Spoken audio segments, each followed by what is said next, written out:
शासनाचा विषय प्रशासकीय कामकाजाचा नाही. तुम्हाला जर तुम्ही हे जबाबदारीने सांगताय तुमच्या म्हणजे विनासहीनं देऊ शकतो तो, तुमच्या विनासहीनं देऊ शकतो का?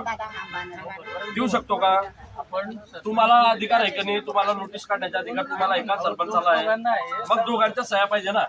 मग तुमच्या एकट्याच्या सहीने तुम्ही या लोकांना वारंवार अशा नोटीस देता, हे बेकायदेशीर आहे. नाही, आता मी आल्यापासून पहिली नोटीस दिली. आता जरी दिल्या तरी हे अधिकार आहे का सरपंचाला एकट्याला नोटीस बजावण्याचे? 4 नोटीस आहे का अधिकार आहे का? मग तुम्ही कशा पद्धतीने लोकांना असं बेघर करायसाठी हे वारंवार अशा सरपंचाच्या नावाने अतिक्रमण धारकांना नोटीस देता? तुम्ही हे चुकीचं करताय. ज्यांच्या घरालाही तुम्ही धक्का लावायचा नाही, यांचं हे कुठलंच अतिक्रमण आम्ही काढू देणार नाही. तुम्ही खोटं बोलले. तुम्ही मग यांना नमुना 8चे उतारे कसे दिले तुम्ही? उतारे कसे दिले नमुना 8चे? हे उतारे दिले तुम्ही? 2020 आहे. तुम्ही हे उतारे दिले का 2020 मध्ये? आधीचे ग्रामसेवक मग दिले का उतारे?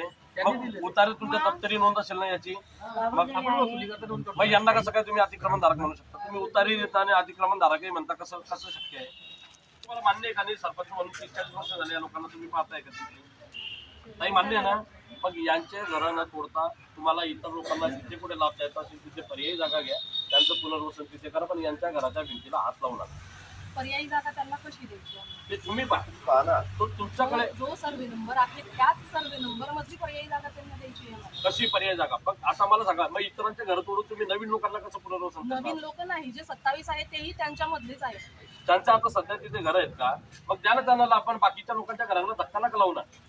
हे कुठला नियम आहे की तुम्ही इतर लोकांचं तिथे अतिक्रमण करणार? आणि बरं, यांचं जर अतिक्रमण आहे तर मग यांना तुम्ही नमुना 8चे उतारे कसे दिले 2020 मध्ये?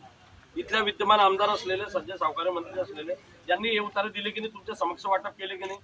मग एकीकडे तुम्ही यांना वाटपही करता, उतारही देता, यांना भोगंडदार म्हणून उतार्यांचं वाटप होतं, आणि नंतर तुम्ही अतिक्रमण काढा म्हणून कसं म्हणू शकता? काहीतरी एक भूमिका तुम्ही स्वीकारली पाहिजे ना ताई. या लोकांच्या तुम्ही घराच्या भिंतीलाही धक्का लावू नका, मेहरबानी करा. आता आम्ही जे करतोय ना ते कलेक्टर साहेबांच्या नाही नाही आदेशानुसार करतो. तुम्ही कलेक्टर साहेबांना तुम्ही प्रस्ताव जो पाठवलाय तो 27 लोकांच्या साठीचा पाठवलाय, पण तुम्ही त्यांना हेही सांगा, हेही नमूद करा की 30-40 वर्षापासून साहेब इथे 80-90 लोक या त्या ठिकाणी राहत लोकांचेही आहेत. पुढे प्रस्तावित नाही ते केलेले कधी आहे. येतील? मग यांच्या आता तुम्ही आज घर तोडणार आणि पुढे भविष्यात म्हणजे 5 वर्षाला 10 वर्षाला ठीक आहे ताई, तुम्ही चांगले सरपंच आहे, पण उद्याच्या दिवशी तुम्ही सरपंच नसलं तर कोण जबाबदारी त्याला घेणार? सरपंच बदलेल पण तिथले डॉक्युमेंट्स थोडी बदलणार नाही नाही, आहे. डॉक्युमेंट्स का असे डॉक्युमेंट्स कित्येक जोडघात पडले 10-15 वर्ष. करोना काळामध्ये आम्हाला त्यांनी आश्वासन दिलं की आम्ही घर भुसावळ मध्ये ताई 2018 घर तोडले रेल्वेनं, त्यांना विचारा, हे अधिकारी सगळ्यांना माहिती आहे. आतापर्यंत पुनर्वसन झालं नाही, 10 वर्ष झाले. ते लोक कुठेतरी राहत आहेत बिचारे, जंगलात गेले राहायला, ते लोक गावाच्या बाहेर गेले लोक राहायला. या लोकांनाही याचं वारावर सोडणार आहे का? शासनाने 27 लाभार्थ्यांना घरकुल लाभ मंजूर झालेले आहे. त्याप्रमाणे त्यांना 27 लाभार्थ्यांना 300 स्क्वेअर फूट प्रमाणे त्यांना जागा द्यावी. शासनाच्या नियमानुसार 269 स्क्वेअर फूटमध्ये त्यांनी घरं बांधावे.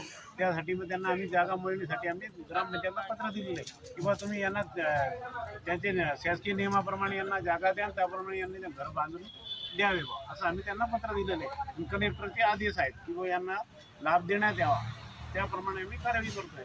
मग याच्यात तुम्ही आता ते लाभार्थी तिथे बसलेले असतील, त्यांचं पुनर्वसन करा, हे सरपंचांनी बघावं.